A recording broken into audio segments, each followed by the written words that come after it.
This is why I'm holding silver, not buying more. And the distinction matters more than most people realize. Silver today is not an ignored asset sitting quietly at the bottom of a cycle. It's an asset that has already moved, already attracted attention, and already priced in a meaningful amount of expectation.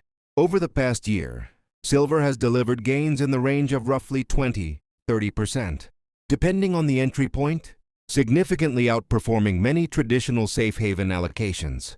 At the same time, U.S. inflation, while off its peak, remains sticky, running closer to 3% than the Federal Reserve's 2% target, and real interest rates have stayed positive, an environment that historically creates mixed conditions for silver rather than a straight-line rally. Add to that the fact that U.S. Treasury yields have spent extended periods above 4%, pulling capital toward yield-bearing assets and increasing opportunity cost, and you start to see why silver's recent strength deserves respect, but also restraint. Holding silver here makes sense because the long-term fundamentals are intact. Global mine supply growth remains limited at low single-digit percentages. Industrial demand tied to solar, electronics, and electrification continues to grow steadily. And central banks globally have maintained elevated gold purchases, indirectly supporting monetary metals as a category. But buying aggressively at this stage is a different decision. Silver has already moved from under-owned to actively discussed, and that shift alone changes the risk profile. When an asset transitions from being dismissed to being widely defended, short-term returns often become more volatile, not more predictable. I'm holding silver because it still plays a strategic role as a hedge against currency debasement, long-term debt expansion, and systemic risk. But I'm not adding because current prices reflect optimism rather than neglect. And markets rarely reward investors for piling in after confidence has already formed. Discipline isn't about abandoning strong assets. It's about recognizing when the balance between potential upside and downside has tightened. Right now, silver still belongs in the portfolio, but patience belongs in the process. Another key reason I'm holding silver instead of buying more comes down to interest rate dynamics and how they influence capital flows. As of now, the U.S. Federal Reserve's policy rate remains in the 5.25–5.50% range, one of the most restrictive monetary settings in more than 2 decades. Even with expectations of future rate cuts, financial conditions are still tight. When short-term cash yields over 5% and long-term U.S. Treasury yields hover between 4% and 4.5%, investors are being paid to wait. Historically, silver performs best when real rates are falling decisively or deeply negative. At present, real yields, after adjusting for inflation, running near 3%, are still positive by roughly 1% to 2%, which acts as a headwind for aggressive upside in precious metals. This doesn't break the silver thesis, but it does slow it down. Markets are also pricing in rate cuts gradually, not urgently. Futures markets have oscillated between expectations of 75 to 125 basis points of easing over the next year. And each time those expectations are pushed back, silver tends to stall or retrace. That uncertainty matters for timing. On top of that, the US dollar has remained resilient, with the dollar index spending long stretches above 100, limiting the speed at which silver can move higher. None of this suggests silver is weak. It suggests the macro backdrop is transitional, not explosive. In this environment, holding silver preserves exposure to a longer-term shift, while buying more assumes a near-term acceleration that hasn't yet been confirmed by policy or liquidity. Rate cycles move slowly until they don't, but buying ahead of confirmation often means enduring drawdowns that test conviction. By waiting, I'm letting monetary conditions do the work of validating the next leg higher rather than front-running it.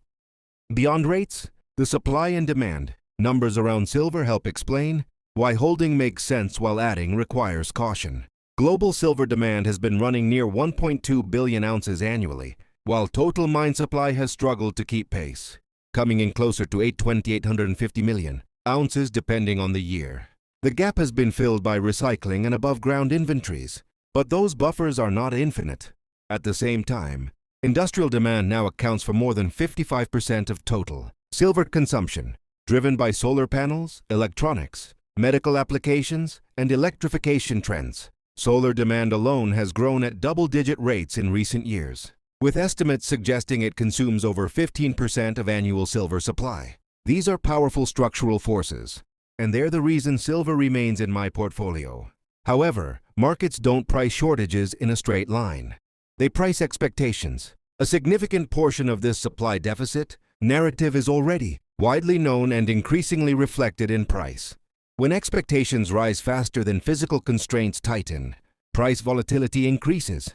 We've seen this before. Silver can rally sharply, then correct 10–20% without any change in the underlying story. That's not failure, that's market mechanics. Another factor is inventory visibility. Exchange-reported silver stocks have declined in recent years, but they remain large enough to temporarily absorb demand spikes, which can delay the moment when shortages translate into sustained price acceleration.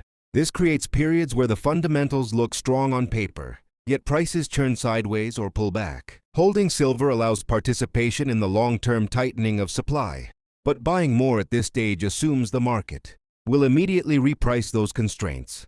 I prefer to wait for either a sentiment reset or a price reset. Both historically offer better entries. Supply deficits matter, but timing still determines returns. Another reason I'm holding rather than buying more silver is portfolio positioning and percentage exposure. For most disciplined investors, precious metals typically make up 5% to 15% of a total portfolio, depending on risk tolerance and objectives. In my case, silver already sits within the upper half of that range, meaning it is doing its job as a hedge without becoming a concentration risk. Adding more at current levels would push allocation beyond what risk management justifies, especially given silver's historical volatility. It's important to remember that silver routinely experiences swings of 25 to 40% within a single cycle, even during bull markets. In 2011, silver fell nearly 35% in a matter of months, despite strong long-term fundamentals, and similar drawdowns occurred in later cycles. Those moves don't destroy wealth only because of price. They do it because of overexposure. Right now, equity markets remain elevated, credit spreads are relatively tight, and liquidity conditions are mixed rather than broken. That tells me we're not yet in a full systemic stress phase where maximum hedging makes sense. Holding silver keeps protection in place if conditions worsen, while not adding preserves flexibility if markets offer better opportunities elsewhere, or if silver retraces into a more attractive valuation zone.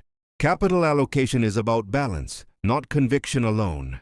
A well-sized position allows you to sit through volatility without emotional pressure, while an oversized one forces decisions at the worst possible moments. By holding silver steady, I'm letting allocation discipline guide me instead of price excitement. In the end, holding silver instead of buying more comes down to respecting cycles, data, and discipline. Silver remains one of the few assets that simultaneously reflects monetary stress, industrial demand, and long-term confidence in the financial system. With global debt levels continuing to rise and U.S. government debt expanding at an annual pace exceeding 5%, the long-term case for owning silver is still intact. At the same time, markets are forward-looking, and much of today's optimism has already been priced in.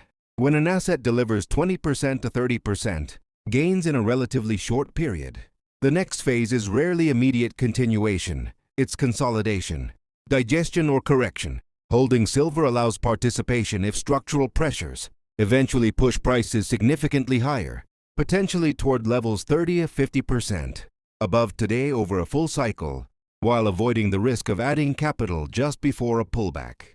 This approach also aligns with probability, not prediction. I don't need silver to move next week or next month for the position to succeed. I need it to perform over years, not headlines. By staying patient, I preserve both capital and clarity. If real rates turn decisively negative, if liquidity expands meaningfully, or if price resets create a margin of safety, I'll reassess. Until then, holding is the rational choice. In investing, strength is not measured by how often you act, but by how consistently you follow your framework. Silver remains part of the plan, but timing remains part of the discipline.